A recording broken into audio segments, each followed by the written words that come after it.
handa na ba kayong gumawa ng mga pagbabago? 2, 3, go. Save energy.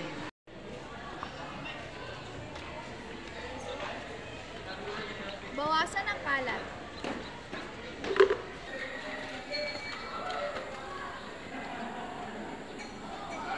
Protektahan ang kalikasan.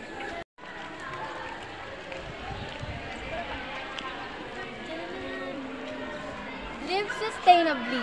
Sa panahon ngayon, kahit nakakasira ng kalikasan, ang sasabihin, Okay na to! but it's not really nature that is affected by this phenomena, but we humans, the root cause of all the negative happenings in the environment.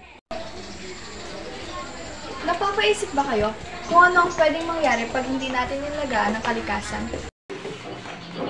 Mas maraming polusyon, mas mainit na panahon.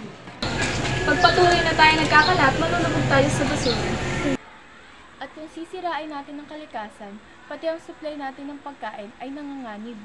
Ang pangangalaga sa kalikasan ay napakahalaga dahil ito ang bumubuhay sa lahat ng nilalang sa mundo.